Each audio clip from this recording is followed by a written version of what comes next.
Not sure how to open up this video, honestly.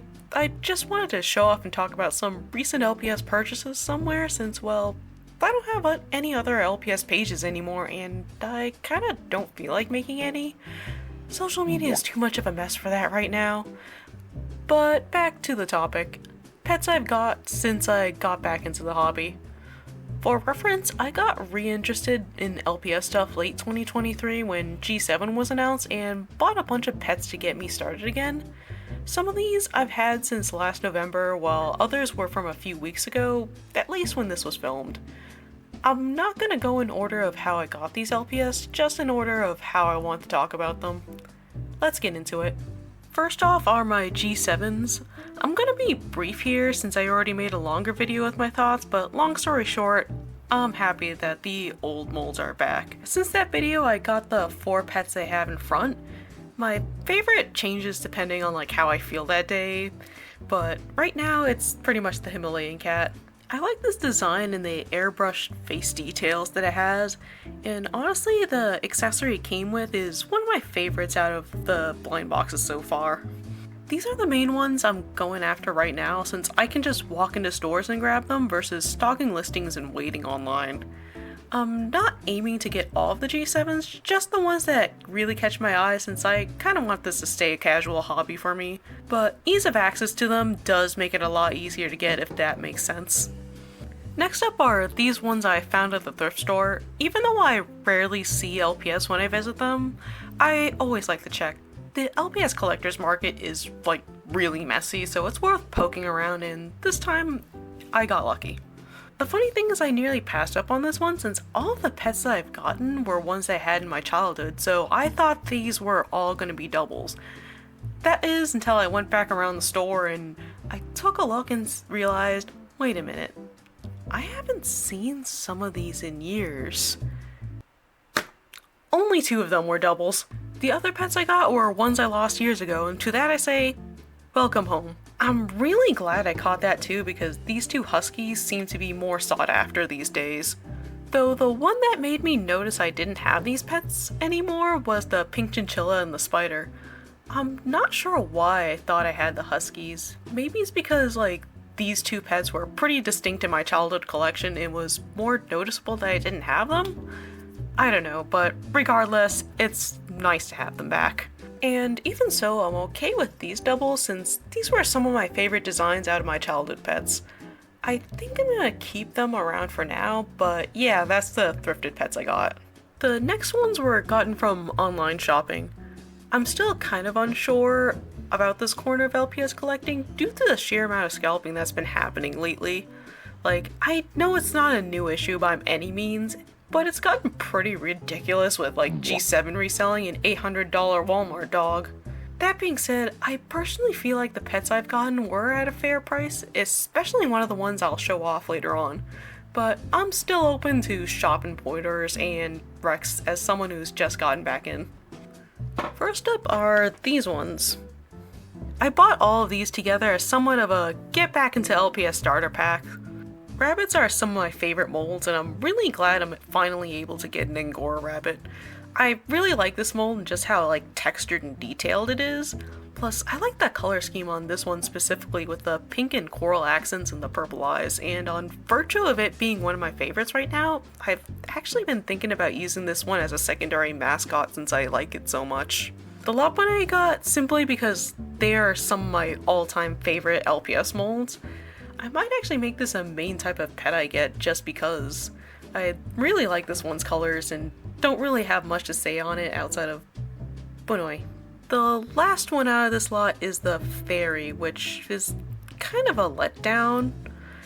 I like this line of fairies and I thought because they were in the old style they would have the old bobbleheads, but nope. It's just a swivel head like the rest of the G3s. I'm still keeping them around because of course it's a really nice design, but it's just sad that the one fairies line in the old style didn't get to have it and I only found out years later. Next up are these. Ow. I got these together as somewhat of a Christmas gift to myself. I mostly wanted a line since at the time I had a video idea that would have used one, but it's long canned, and also this is a huge LPS. I mean, just look at the size of its head compared to the other pets I got with it. And honestly, the novelty of it being just so huge hasn't worn off. It's a chunky boy. The other two were kind of random, just so I didn't feel like I was spending that much on shipping. Though the one I didn't expect to like as much is this white rabbit. It's a really common pet, like I see it regularly go around for $1 to $2, but something about it just really catches my eye. Maybe it's because it has like weird eyes, like no black paint in all colors, but also because despite this being a G1 pet, it has a hole instead of a magnet. Like, I don't think this is a fake since it's very common as is, and high quality aftermarkets are usually popular molds and not like bunnies and such. Plus, apparently some G1s have hole variants, so that's my best guess. But if you're more knowledgeable on collecting, let me know your thoughts on this guy. The seahorse I don't have much of a comment on. I didn't have this one before. I like its pearlescent fins. It doesn't stand very well because of its magnet placement. It exists. Honestly, I just got this one to balance out the shipping costs. The next ones were from a small mystery lot. Fun fact, I actually filmed an unboxing of this originally, but I ended up scrapping the video since I stumbled a lot in it, plus I'm not very good at coming up with thoughts on the spot. It's actually what inspired me to make this one, where I've had more times to pull together what I think. I kinda got this just because I thought it would be fun. I only got one double, which is this gecko, though the one I had before is a blue magnet and this one is a red magnet. Again, I am gonna keep it for now. I might try using this to try repegging pets since this one has a really rusty neck plug. I'm not sure how well it shows up on camera since I'm having trouble focusing again. What gives? And given it's pretty common as is, I think it would make a pretty good low pressure base to practice with. For the non-doubles, there's this duck, which I thought was a double at first, but as it turns out this is different from the one that I already have. It's a pretty cute one and I don't have much to say outside of that.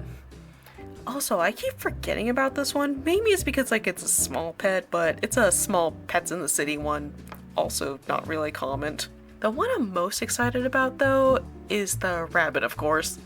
It's not an uncommon pet by any means, but I just like this design. It's simple and it works. The last one is this G6 lamb, which is probably my second favorite since I don't have a lot of them. I think around the time G6 started getting released, I started falling out of the LPS hobby, so it's nice to have another one in my collection. And the final ones.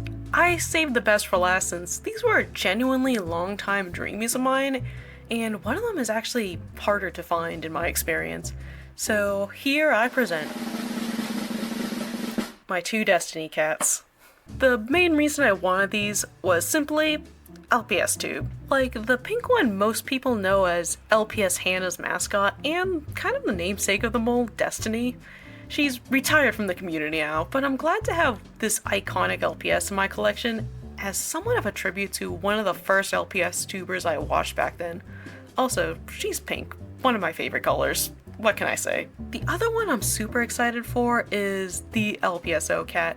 I remember watching a video years ago, I forgot who it was, but they had this LPS as like a bratty diva character and featured her as a slasher villain in a Halloween special, and I wanted her ever since, just because her and by extension the other LPSO cats had this distinct cartoony style to them.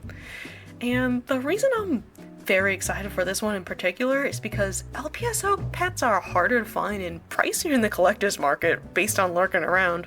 Like, I think on eBay, I saw listings of her go for like 30 to 40 US, so when I saw this one listed for under $20, I rushed to get it since I don't know when I'll see this pet again for that low, and now I have her. While I leave most of my LPS unnamed, I think for Achieve Dreamies, I'll give them one or new names if they already have one, just because they're that extra level of special. And the names I've given for these are Sydney and Saya. For Sydney, I just thought it fit her nicely for some reason, and for Saya, she's named after a character from Beatmania 2DX, which she loosely shares similar colors with. For those of you who don't know, Beatmania 2DX is an arcade rhythm game and one of my current main interests outside of LPS Tube, so I guess that bled into my naming choices for this one. Also, I drew an LPS parody of the 2DX Empress PS2 box art with both of them and used her as a stand-in for Saya on there. Figured I'd throw this one out there since I really like this pick. And that's just about all the pets I got since I got back into the hobby. Like I said in the beginning, I don't have LPS socials anymore, so it's best to subscribe and hit the bell if you want to keep up with me, but thanks for stopping by. This is Nat. Benoy.